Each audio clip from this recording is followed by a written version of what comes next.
broadcast network, AfterBuzz TV.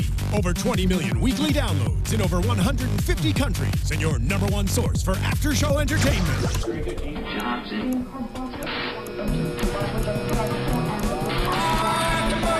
AfterBuzz TV, the destination for TV superfans. Producing aftershows for over 300 of your favorite TV shows, interviewing celebrities and showrunners, and bringing you behind-the-scenes exclusives. All thanks to E! Entertainment's Maria Menounos, producer Kevin Undergaro, and internet leader Akamai.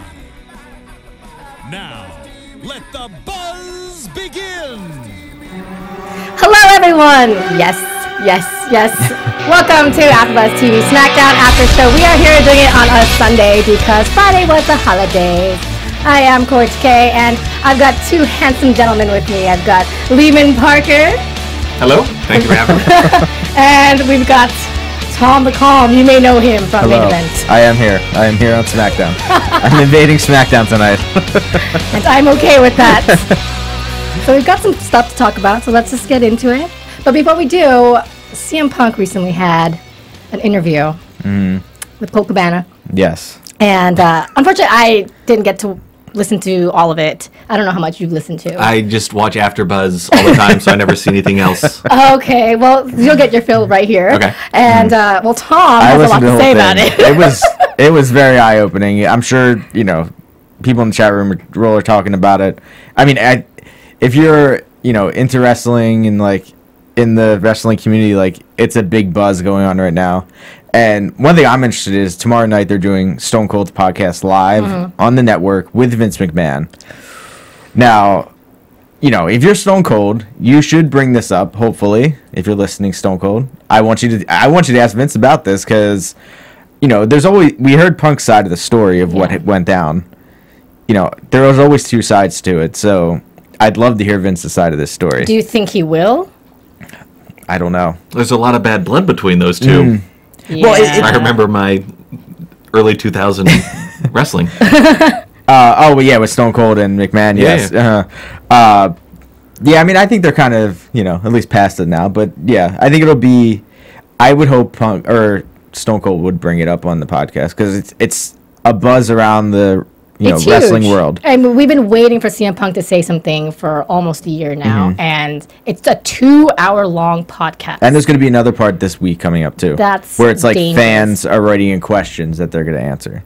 What was the reason that he decided to come out and talk about it now? I don't really know. Like, he didn't really... I think it was just... He's friends with Colt Cabana, and I think it was just... I think they've been talking about it maybe for a couple weeks or maybe, you know, months, and it was a safe place for him to just maybe talk about it and get his point out or get his, you know, what happened, where it wasn't going to be. And Punk kind of explained, like, I don't think he wanted to go on, like, a Stone Cold or Jericho podcast because that, you know, more of, like, they wanted it for the exclusive story. I think Colt is, like, one of his best friends, and he was like, I can go on here, I can talk to you, like, what, you know, about what's going on, and... That's what he was saying. He was saying he could have, you know, got paid a lot for this interview, but he just really wants to just say it like it is and make it organic and stuff. So you guys should listen to it. I should listen to the rest of it. You should tune in. I'll do a Colt Cabana podcast. Yeah, it's very hard to Is get that on the internet? Yeah, Okay. It was like number 2, which is crazy. What was number 1? I think like This American Life. Not that matters. I'm just curious. But I mean, it shot What up beat it? on whatever Thursday or Wednesday when it came out, and it was crazy. Yeah. So, yeah. He speaks out. It's worth listening to. If you're CM Punk, if you're just a wrestling fan in general, it's worth listening. On SmackDown tonight, they showed the WWE Monopoly game, and CM Punk was on the cover of the board. Wait, is this true? I didn't even notice. When the Shop Zone? Yeah. Oh. I think it's Santino Marella was talking because Kane left his station. I mean, CM Crappy Punk merchandise would probably still make money. I know they still sell it. Yeah. Dave and Buster's, they have little plush dolls, and they only had CM Punk, the Ryback, and Ryback. John Cena. That's funny. No Daniel Bryan. No Daniel Bryan. Well, I guess because he's just came back. You know, they need to get back with it, even though. Yeah. All right. Okay, let's talk about SmackDown. We start with Miz TV, Miz Dow, tag team champions. There are 4 belts in that ring with them. Love it. Talking to Big Show. Big Show happens to be now the sellout from Team Cena. And in comes Daniel Bryan, who also returned on Monday Night Raw. Okay, so Daniel Bryan is taking over SmackDown tonight, pretty much. And he announces that there's going to be a battle royale right now. So it's going to be Rusev for the U.S. title against 19 other superstars. What did you guys think of this battle royale? This is a pared down thing because on Monday Night Raw it was open to every single superstar, right? Yeah, I think so. Yeah.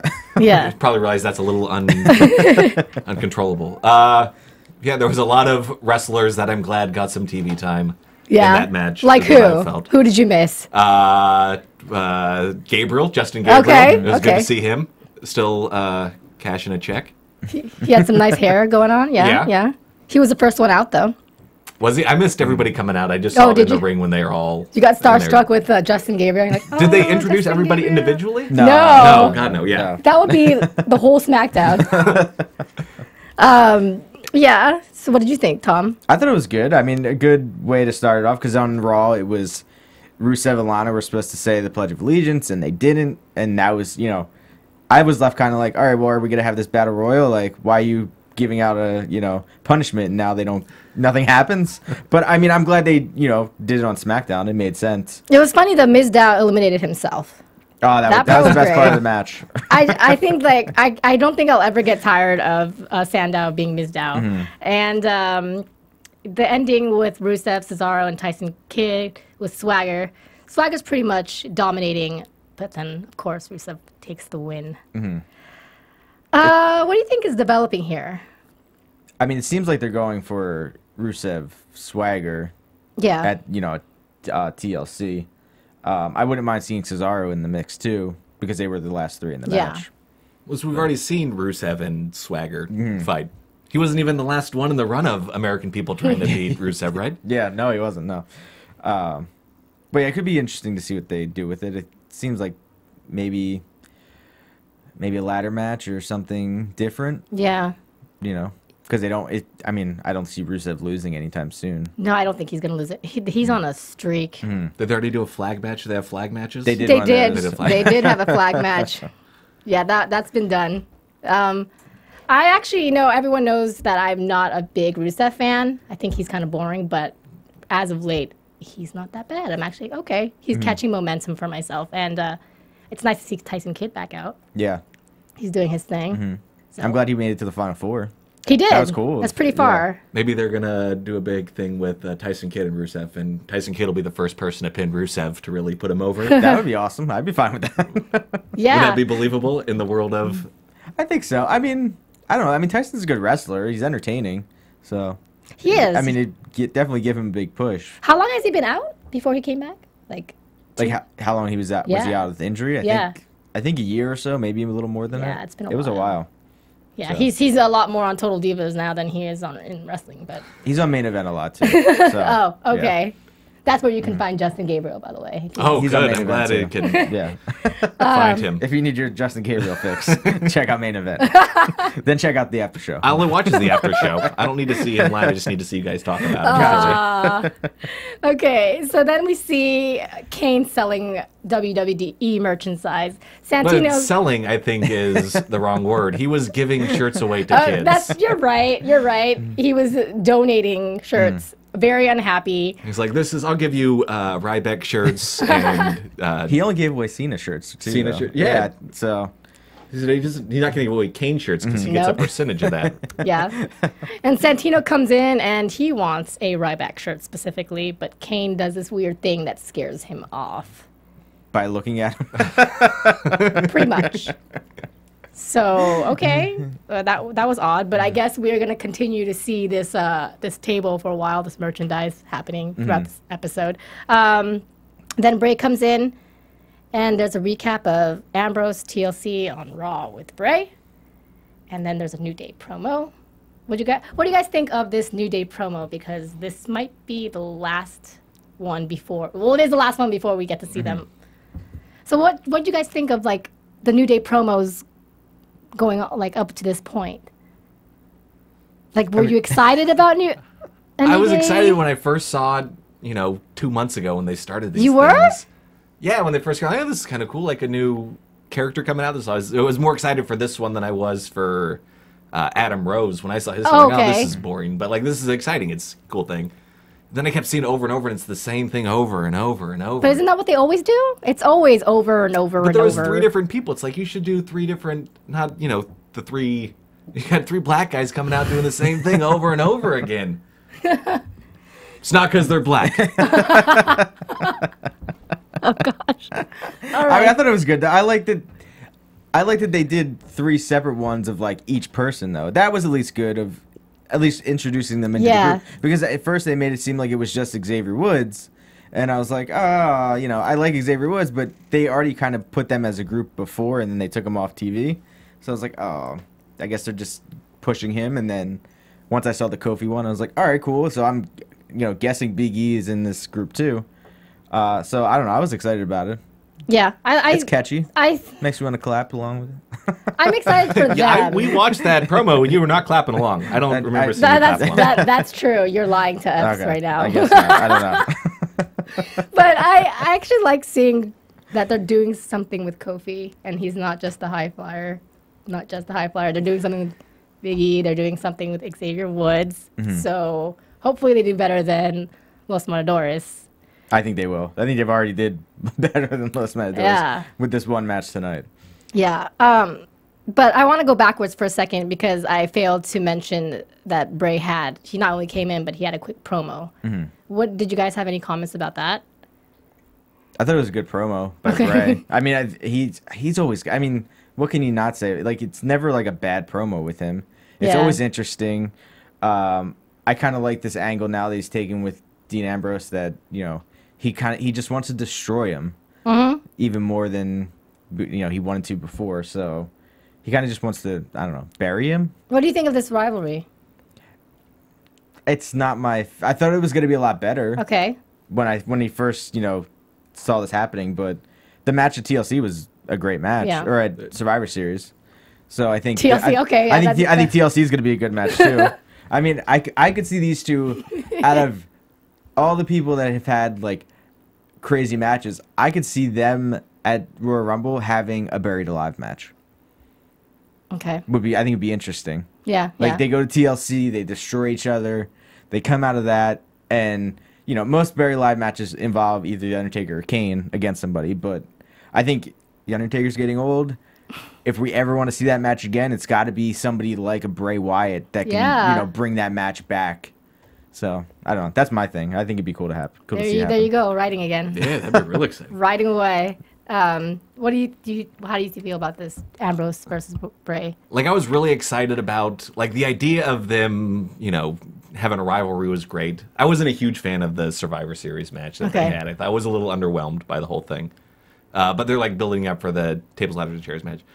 But they're both great on the mic, and it's like cool to see 2 people that are really great talking having a rivalry, so they can both like push each other to new levels of, you know, awesomeness. They're both kind of crazy too, actually really crazy. So I kind of am looking forward to TLC. Actually, really looking forward to it. So, in case you guys didn't know, that's my favorite pay-per-view usually, other than WrestleMania and SummerSlam. But okay. Let's talk about the Divas match of the night. We have Emma, who's in the ring, I think. She's doing her little thing. Yeah, she is. Yeah.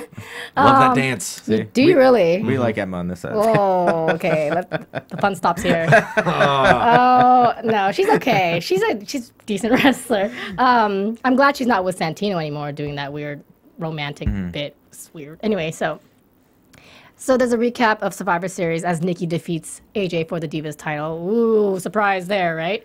Okay, so we want to know, if Brie's no longer her assistant, why is she still hanging out with Nikki after Nikki did all that crap to her? I want to know. I want to know too. And as you were explaining, I think it might be like a Stockholm Syndrome thing that she's been oppressed by her sister for so long that she's like now needs that like oppression, otherwise she can't function. It's so strange. Like she's like, I don't know where to go. I mean, my man's back, but he's not really back, is he? Right. Yeah. He's not back. He's controlling things, and it's like he should come in and save her, but they haven't even had like a promo together, which seems weird. That's true. Like he should have came back and saved her.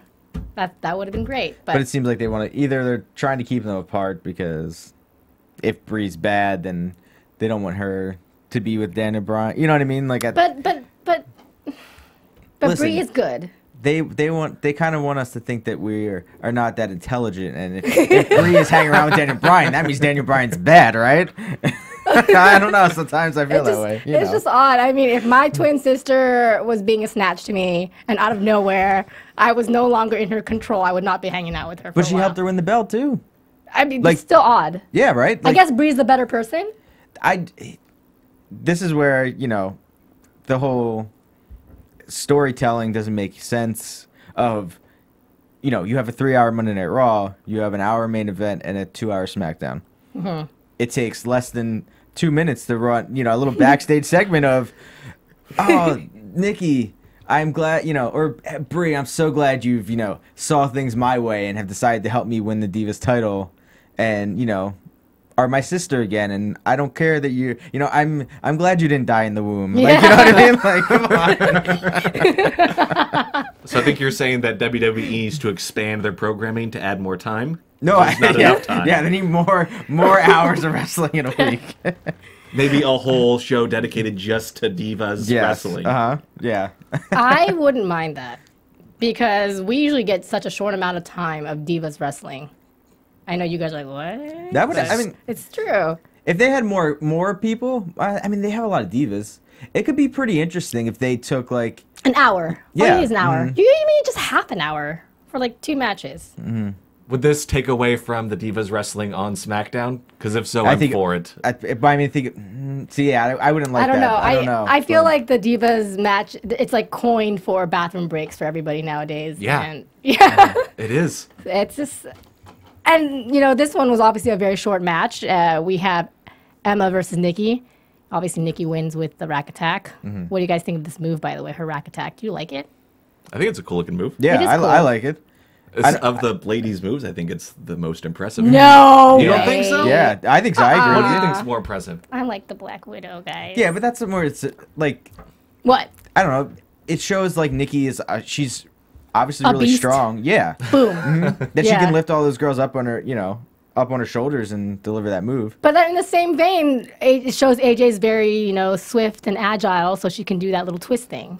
But they're different people. I'm just saying, I prefer the Black Widow. I also like the page turner, which looks a lot. No? I don't like that at all. Oh. I like her submission move that she does is way better looking. Okay. The page turner, sometimes it looks okay, other times I'm not. I'm like, it just looks like she's just sweeping the leg, and it's not really that devastating of a finishing move. Well, it's kind of like the Rusev move, too.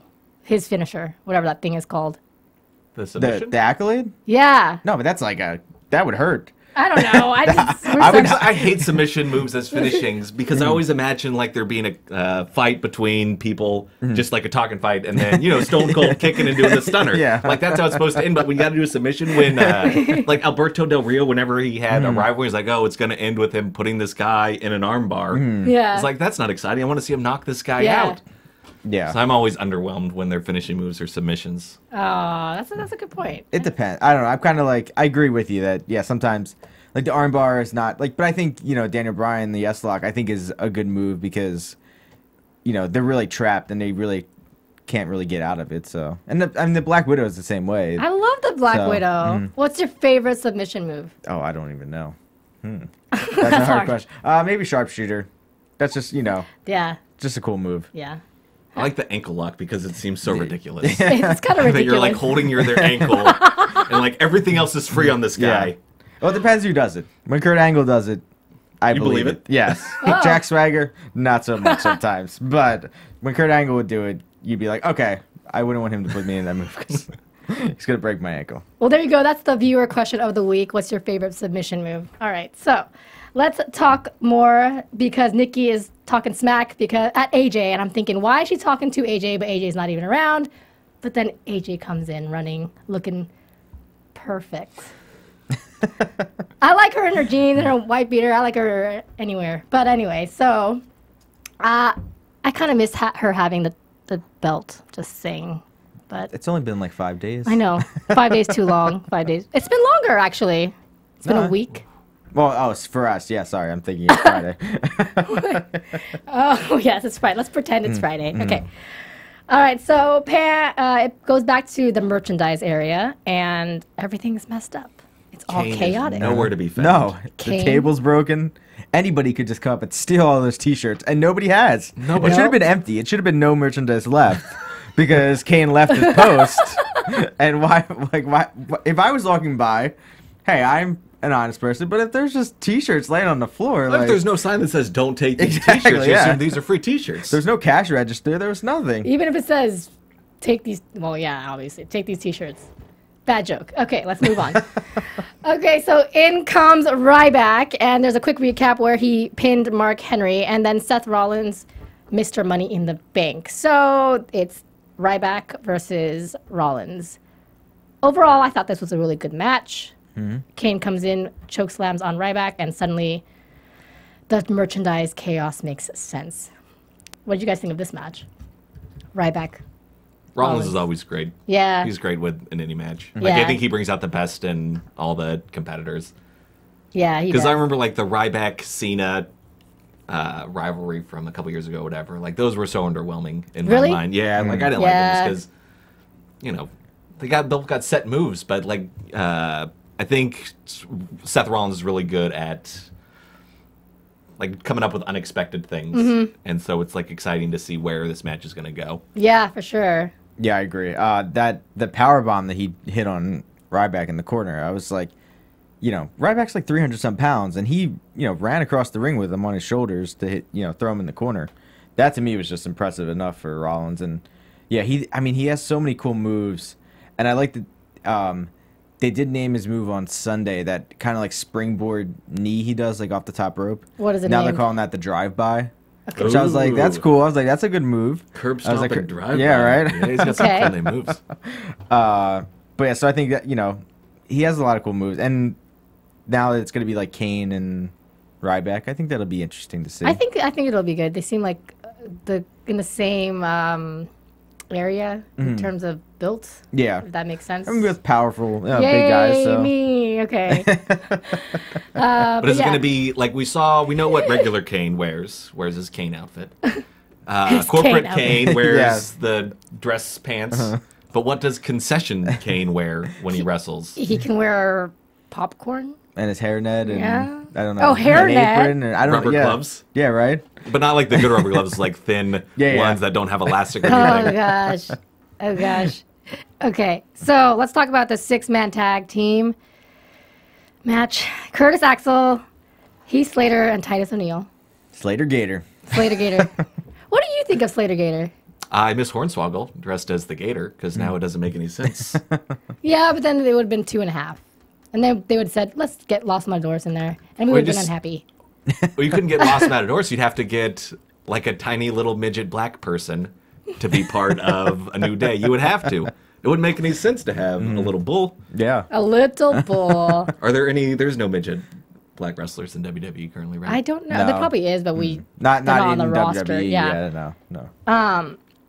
And then we welcome a New Day. They have their first official intro here on SmackDown. Yeah. Right? There's a lot of crowd encouragement to get them to clap along with this song. I think. There This was. is true. And then we got Big E, Kofi Kingston, and Xavier Woods. All I wrote was Kofi's toss was cool. The one where he does this weird jump thing with Big E throwing him across and hits all 3 of the guys outside of the ring. There's a lot of aerial. That's what I noticed as Yeah. well. My favorite part was when Big E pulled his little rag. He pulled his rag to wipe his brow out of his. Oh, yeah. I'm really looking forward to that becoming a thing. That's probably is going to be a thing. Yeah. It has to be. I liked it. I liked that a lot. I thought it was entertaining. It just Yeah. showed his personality. So let's talk about them. And this is their first time in the ring, watching them in action. What do you guys think of these guys together as a unit? It's good. I like they had a lot of moves where they worked together. A lot of them was like Big E using Kofi or Xavier to like hit other people with. But it's still cool that they've worked on collaborative moves, which is always cool to see from factions like this. Yay, Leeman. I was excited. I know that I've seen pictures of them like at house shows doing this, at least working together, and we kind of at least had an idea that they were going to be a group. And I I'm excited for it. I hope we don't have any other 3-man groups in WWE right now.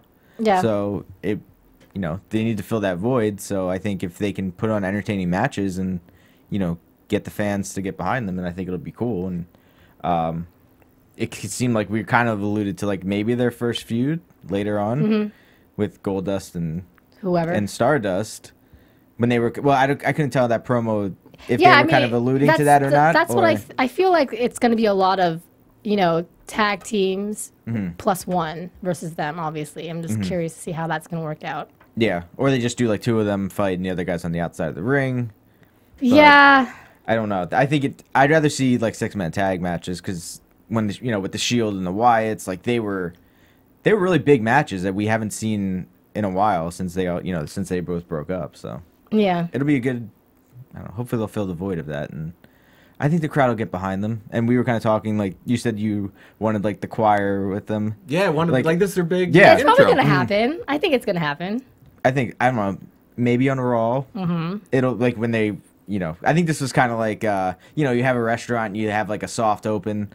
I think that was this for this week. So we're just doing apps and desserts tonight. Yeah. I think that's what this was. It was, we're going to put them on SmackDown, get the crowd reaction. I think the crowd, as much as they were going back and forth, I think the crowd is going to like them. I think so too. They all can wrestle. They all have great personalities. They're very funny. They can talk on the mic. Just let them be themselves. Let them do what they can do. They know how to do, and people will get behind them. Like hopefully they just let it breathe, let it happen, kind of almost naturally, and let's see what happens. Like don't force it down our throats, and don't just like pull the plug on it after a month and be like, oh, this isn't working. Like it can work. I know it can, and I know those guys can make it work. Yeah. It's just a matter of giving them a chance, and they're getting their opportunity. Let's see what happens. So yeah, I think it's a decent intro. What do you guys think of their outfits, though? I liked them. Yeah, I like them too. I don't know. Color Is that a girl question or something? You guys are like, what? I mean, it's what they normally wear, just different, all the same color now. But still cool. Yeah. No, I liked them. I thought they were good. I liked them. They could have done something completely like dopey, or ridiculous, and they let them have decent outfits. So I'm happy for that. Yeah.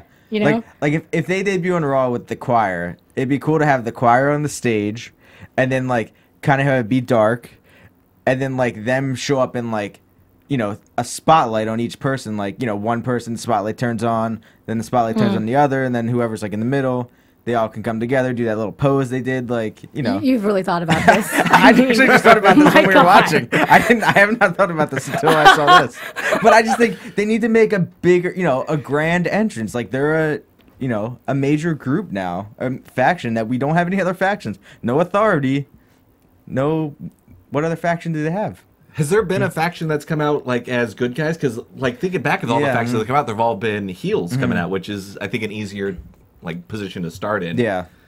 So that's like my only concern with them is if they're trying to push them as good guys, they're gonna have to push them like really hard. Yeah. And if you do like tag team matches with one extra guy on the outside, that guy can't interfere or anything because then they're gonna come off looking bad. Yeah, it could be interesting. I don't know. I mean, who knows? They could turn pretty quickly. I don't. You know what I mean? That's like true. They could be like, "Hey, this new day is new day of reckoning, not a new day of being no something more good." positivity. Yeah, like an Old Testament style. Exactly.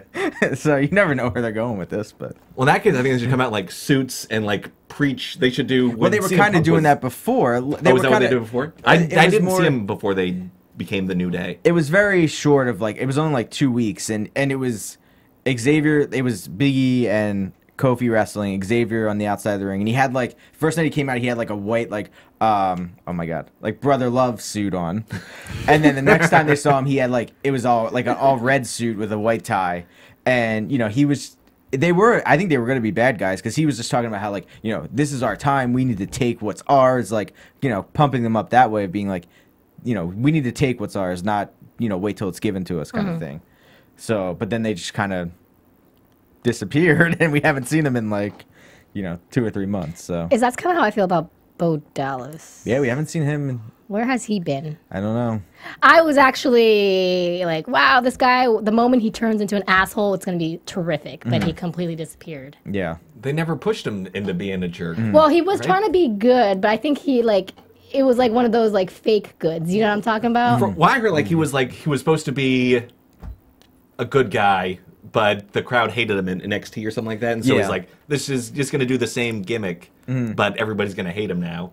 And that never translated really? when it came to WWE. I thought it was his purpose was to pretend to be face kind of and believe in all that stuff, but then he was gonna just turn into a complete jerk. I think he was like, I think he was a jerk. I think he just wanted, he had that mentality of he wants everybody to believe in him, and I think he just was a jerk most of the time. The stuff that he would say was definitely to that heel character. Yeah. But the crowd was always confused as to what's going on. Yeah. Right? That's why it never hit. Yeah, I think so. In NXT, it was, I think because it's just so much more contained that, the fans there are just so into it, and they can, not keep up with it more, but he was on there more consistently than he was on WWE. He completely fizzled, though, or I'm just kind of like, well, that sucks, because he wasn't... I don't remember the last time we saw him. Yeah, I don't either. It wasn't even... There's no mention. It just... Bloop. But sometimes I think it's best for them, though. Some of the guys, that they just kind of disappear that way, because when they do come back, it can, at least be something kind of new. It didn't really work for Adam Rose. He kind of disappeared a little bit for a week or two or something. Yeah, but he came back. But maybe if Bo comes back with something maybe a little different than what he was doing, it could work. Adam Rose came back as the same guy. Well, now he's part of he's the cult leader now. So with the bunny as his homie. He says that he's the god of the Rosebuds now. Oh, so God. he's gone way over.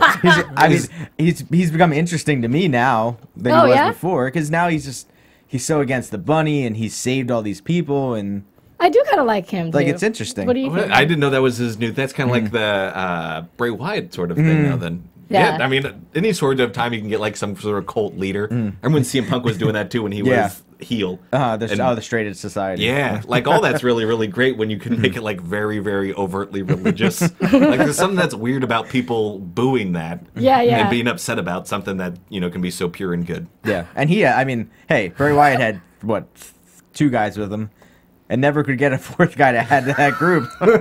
Adam Rose has 15 people already, so he's ahead of the game on that. They're all on drugs or something though. But I guess that's the gimmick. They're not really on drugs, guys. They're not. But that we know of. Yeah, exactly. I never know. But yes. Hey, he's got a bunny that goes around him. What does that bunny do? What if the whole twist is that this is all just in Adam Rose's head, and he comes out just like a straitjacket? That would be so amazing. He's like, but all my rosebuds, and everyone's like, what are you talking about? There's nobody behind you. Just him mopping. He gets on the ropes to do that fall back and just falls under the ground. He thinks they're all with him. Yeah, we're coming up with so many good ideas for WWE Creative. Yeah, this is what we do. You're welcome. I expect that check in the mail. So, speaking of crazy, Santino is working the merchandise booth now. And there is a lower third chyron on the bottom. You can... It says 80% off plus an additional 20% off selected items. So doesn't that make it 100% off? I was quite confused by that. I did not take advantage of that opportunity, though. No. I mean, you could have had that, 2-foot-tall John Cena. I know. And Tom was like, what are we going to do with that? I'm like, we'll find something, I'm sure. Okay, and then there's a recap of Raw and the anonymous GM. Yep, is back on Monday. Yeah, question mark. And then we got Renee Young with Daniel Bryan backstage talking, and then Bryan says Kane versus the Ryback in a chairs match for TLC. What do you guys think of the idea of Kane versus Ryback? I think we kind of talked about it before, but good, cool, It'll yes. be interesting. I'm more interested to see what Kane is going to show up. Yeah. Because he's not corporate Kane anymore, right? No, he's not. He's just Kane now. Kane. He should get his little hat back. Do you miss Kane as Kane? Pyro Kane? I don't. Kind of. I mean, it's just one of those he's been there for so long. It's cool to see this evolution of this character to turn into a normal guy at the end of his career. Because what does he have? Maybe a year or 2 left. No, you think so? He's got 5 years. Yeah. Really? Yeah, what is he? 42, something like that? No, maybe he's a little older than that. I'll look it up. Ric Flair? Well, I know. No, but I also think that Kane is the type of person that will not stay around forever. Oh, you think Kane saved his money? Oh yeah, I think so. I think he's probably well off. So I think he's going to be that person that can, ride off into the sunset and kind of be done with it. That's what I think. Well, Glenn Thomas Jacobs, aka Kane, is 47 years. No way! Oh man! See, so that's why I'm like, I say he has maybe WrestleMania this year. I don't know. I could see him going out after WrestleMania this year, and I'd be fine with that. He's had an amazing career. Yeah. And I know he wants to get into like politics and stuff like that. So. What? He's a libertarian. Mm-hmm. Oh, like he's crap. really so. That's amazing. Vote for him, or he will Yeah. choke slam you. Yeah. He's apparently supposed to like super smart. So. I like to see his promos when he's like. Glenn Thomas, whatever, or something. Devil's favorite plaything wants to run your district. That'd be a trip too to see like I'd love little to see the ones promos against on him. TV. What a trip! This man, It's like he buried his own brother. alive. Oh my god! He set people on fire. JR on fire. Oh man, yeah. I just want that job. That'd be so funny. Okay, so we've got the Dust Brothers promo. They say they're gonna go after a New Day. They kind of. I don't know if that could be something completely different. Yeah, what did they? It's kind of Goldust said like a new. It says Darkness Falls on a New Darkness Day. Falls on a New Day. so that sounds like that or just coincidence. And Cody said, "Welcome to the black hole," because they turned off all the lights like behind them. So That's not because New Day's all black. no, it's unrelated. No, I don't think so. Who do you guys think is going to be the third if this so-called Dusty thing Rhodes, obviously. Dusty He's coming back. that would be painful to watch? In face paint. Yeah. What could he be? Tight suit. Gold dust, stardust, Great Khali. Just kidding. polka dot dust. Polka dust. There you go, polka Polka dust. dust. Yeah. Nice. Thank you guys. Thank you. I'll be here. I don't know who could be the third person in this. Titus O'Neil. Maybe. Would they have to start dressing and acting like you would think. Maybe. like maybe dream case scenario? Mizdow gets so upset with the Miz, leaves and starts doing like Dust Dow or something like he that. would be crazy if he was a dust. Oh my goodness. Yeah. That could for be that. interesting too. All right, so main event time. We've got Dolph versus the IC champ Luke Harper for the title. All my notes were that Ziggler wins by countout, so there's no championship change of hands. And yeah, that's it. What do you guys think of this match? It's the main event, guys. Main event. Good match. Ziggler's always good too. Like him and Seth Yeah. Rollins always get the best out of their opponents. But it was like in my mind it was an underwhelming match. Like clearly they're gearing up for something. Yeah. Yeah, it seems like they're gonna have a rematch, right? Maybe Yeah, I'm sure. I right? think I have a rematch every single episode. See, like until- I think they're gonna do. I'm gonna guess that they'll be in a ladders match, right? Because there's always gonna be some kind of ladder match. There's no other. I mean, the IC title is the best belt they have right now. There's no world belt. Brock. Yeah. So is Brock going to be a TLC? Isn't that as of now, crazy? no. Oh, actually, Yeah. what do you think? Because I haven't talked to you about this. What do you think of Brock having the WWE World Heavyweight title belt and not defending it for like months? I think it's great. Really? Yeah, like I think it adds like more emphasis to that belt, the fact that he's got it all the time. Like it'd be great to see Heyman or Brock, preferably Heyman, like holding the belt, like talking on some of these shows.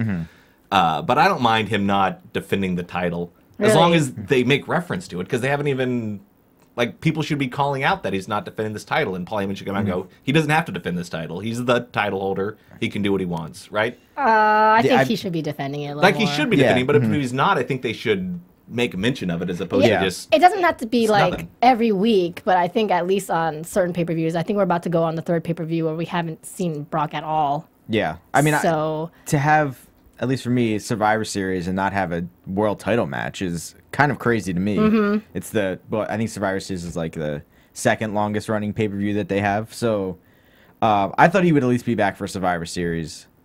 You think maybe if he was on Team Authority, if they don't, if they're not gonna have him defend the belt, be on Team Authority or something. But there was allusions to that when like Paul Heyman was talking to Team Authority about having a backup plan or something like that, right? Well, that was when. No, because that was before then when he wanted to be Cena first. I'm trying to think what that was about now. I can't remember. This is so funny. Someone in the chat, his name is Rosenberg, and he says, I look like Brock Lesnar. Yes, Rosenberg does kind of look like Brock Lesnar. I think they're brothers, right? Twins? They both kind of look like Cabbage Patch Kids. Oh, I hope you don't watch this, Rosenberg. But I think that, I don't know, I mean, I talked to, I think, you about it before, and I said it on here that, it's supposed to be 30 days, they have to defend the belt, right?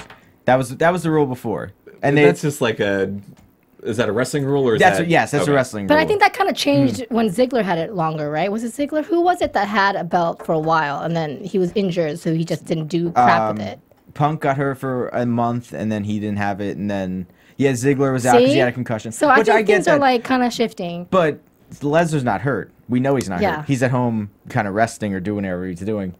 But I've talked about this one before, is I think that something that would be really interesting for them to do is have a Monday Night Raw, say someone like a Heath Slater or Justin Gabriel's in the ring, and he's waiting for his opponent, and who walks out? Paul Heyman on the stage and goes, "Hey, Justin Gabriel, guess what? You get a shot at the World Heavyweight Championship."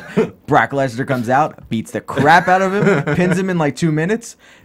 Paul Heyman comes in and says, "Ladies and gentlemen, your reigning defending WWE World Heavyweight Championship. Oh, guess what? Triple H and Stephanie, when they were in charge, that's his title defense for the month. See you guys later," and walks out. People would go nuts because you would want to watch each week to see if he's going to show up or if Heyman's going to show up or just something interesting. And, obviously Brock is on whatever his, contract is.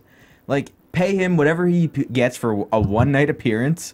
You keep the belt relevant. And then you also have, John Cena's number one contender. Have Cena come out and go after Lesnar, and Lesnar just runs away from him because, You put a lot of thought into all this. I think I like wrestling. What can I say? I love it. I love it. You guys. But it would be. Wouldn't you be more inclined to watch Raw every week if Lesnar would maybe show up or Heyman would maybe show up? If I saw the belts physically around once in a while, yeah. I'm saying we haven't seen it in months. Yeah, I mean, I think it hurts it just hurts the. I think they had a great idea going into it, and then they were just like, "What are we gonna do now?" Like with not having the belt, like it's just. Yeah. When we've never been in an era of wrestling when there has not been a belt around. It's just strange. Why I kind of think they're just not unsure who they want to give it to at this point, because obviously Cena's kind of stale. Sorry, kids, but. I don't know what you're talking about. Match of the night, guys. I'd have to go Seth Rollins, the Ryback. You know what? I'll go with you there. The Ryback and Seth Rollins. That was a good one. I agree. Yeah. I agree. The Ziggler one was good, though. Yeah, it was good. I mean, Ziggler was the big hero. He pulled out a Cena on Survivor Series, so it was great to see that. That's true. And Big Show turned his back, which was... And we didn't even talk about Sting. We didn't talk about Sting. There's a lot of things. SmackDown opened with a promo of Sting on Survivor Series. Did it? Well, yeah, it showed. I guess I was in the bathroom or something. I'm sorry. Oh, you know what? I was getting you guys Coke. That is true. And water. Whoa. There you go. What were you getting? Diet Coke. Diet Coke. All right, guys. This is how AfterBuzz people stay up to talk about all these shows. You should see the break rooms here. Listen, we've been watching SmackDown since Friday afternoon. Just over and over, because this is how you get the in-depth commentary. Why do you think I'm coming with all these ideas? Gosh. Okay, guys. Well, that about wraps up our after show for this week. And in the meantime, there's many ways that people can keep in contact and follow you guys. So where at? Oh, you can follow me on Twitter at TomTheCom and see me Tuesdays for Supernatural at 11 and Wednesday night for main event at 10 o'clock here at AfterBuzz. Or Twitter at Leeman Parker or at David and Leeman to find out magic stuff that me and my buddy David are doing. And you can find me at KAORIOUS at Kaorius on Instagram as well as Twitter. And we will catch you guys next week for another after show. From executive producers Maria Menounos, Kevin Undergaro, Phil Svitek, and the entire AfterBuzz TV staff, we would like to thank you for listening to the AfterBuzz TV network. To watch or listen to other after shows and post comments or questions, be sure to visit AfterBuzzTV.com. I'm Sir Richard Wentworth, and this has been a presentation of AfterBuzz TV. Buzz you later. The views expressed herein are those of the hosts only and do not necessarily reflect the views of AfterBuzz TV or its owners or principals.